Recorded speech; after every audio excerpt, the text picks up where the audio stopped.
मीरपुर नाम के शहर में तेजस अपनी पत्नी नीरू के साथ रहता था। पति पत्नी दोनों ही नौकरी करते थे। एक दिन तेजस गांव अपनी माँ के पास फोन करता है। हेलो, प्रणाम माँ। जीते रहो माँ, तुम दादी बनने वाली हो हैं? अरे वाह, ठीक है बेटा, मैं कल ही आती हूँ। जब माँ जी शहर पहुंची तो बेटे बहू ने बहुत अच्छे से स्वागत किया। लीजिए माँ जी, चाय। अरे गर्मा गर्म पकोड़े ले आओ माँ के लिए। नीरू रसोई में गई और 2 मिनट में ही पकोड़े ले आई। जी ये लीजिए। बहू, जादू से बनाए हैं क्या? अभी तो रसोई में गई थी। यम्मी। माँ जी, शीला रसोई में पकोड़े तल रही है, मैं बस लेकर आई। हे भगवान, मेरा धर्म भ्रष्ट कर दिया तूने। अब तो गंगा जल से शुद्धिकरण करना होगा। दूसरे दिन, माँ जी मैंने नाश्ता बना दिया है, ऑफिस जा रही हूँ। पर अभी तो घर का सारा काम पड़ा है। शीला आती ही होगी, झाड़ू पोछा बर्तन कपड़े वो सब कर लेगी। हमारे जमाने में घर का सारा काम हम ही करते थे। जी माँ जी, आप बहुत होशियार हैं, मैं घर ऑफिस दोनों नहीं संभाल पाती। तो जरूरत क्या है घर से बाहर जाकर चाकरी करने की? वैसे भी घर का काम खुद करने से घर में बरकत आती है, समझी? पर माँ जी। पर वर कुछ नहीं, इस महीने की पगार मिले फिर ऑफिस बंद। हाँ। रात को नीरू तेजस से कहती है, सुनिए जी, माँ जी बोल रही थी कि मैं नौकरी छोड़ दूं। वैसे ठीक ही तो है, अभी तुम्हें आराम की जरूरत है। फिर भी आराम कहाँ, शीला को छुड़ाने के लिए बोल रही थी। तो अब 24 घंटे में इतना काम तो कर ही सकती हो। पर जॉब पसंद है मुझे, घर पर मन नहीं लगेगा। अगले दिन जब दोनों ऑफिस के लिए निकल रहे थे, मेरी तो कोई कीमत ही नहीं है इस घर में। माँ जी, आजकल महंगाई बहुत है, रहन सहन भी बदल गया है, दोनों नौकरी करते हैं तभी ठीक रहता है। अच्छा, तू कहना क्या चाहती है? मेरा बेटा तुझे बिठा के खिला नहीं सकता? तू ही इस घर का खर्च चला रही है, हैं? नहीं माँ जी, मेरा वो मतलब नहीं था।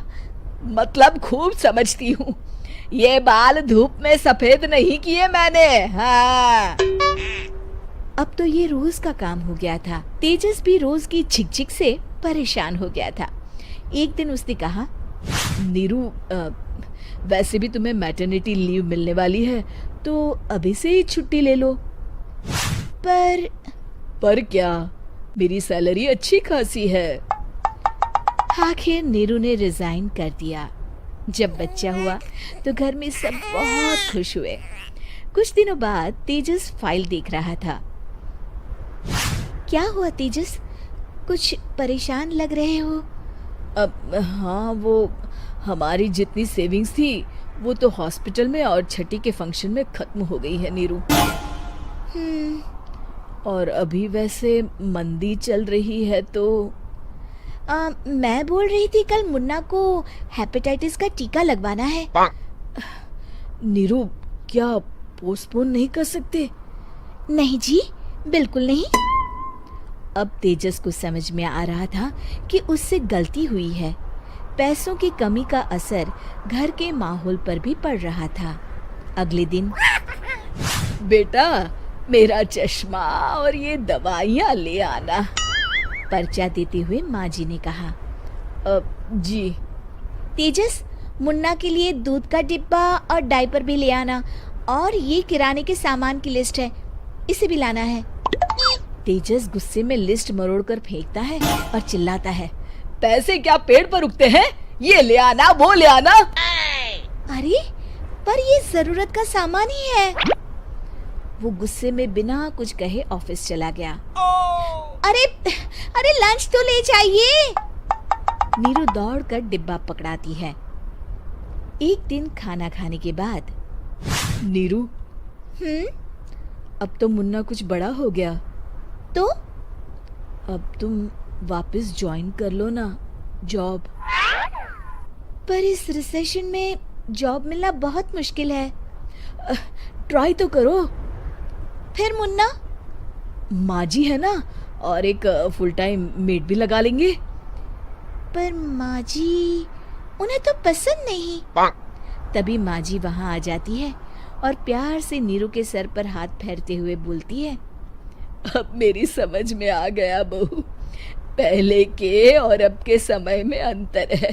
तुम काम शुरू करो, मुन्ना की जिम्मेदारी मेरी। मेरी प्यारी माँ जी। ये कहकर नीरू उनके गले लग गई। शिक्षा, परिवर्तन संसार का नियम है, हमें भी समय के साथ चलना चाहिए। उम्मीद है कि आपको हमारी ये कहानी पसंद आई होगी। कृपया हमारे चैनल को सब्सक्राइब करें और सभी अपडेट्स के लिए बेल आइकन जरूर क्लिक करें। और हाँ, वीडियो लाइक और शेयर करना मत भूलिएगा। Bye bye.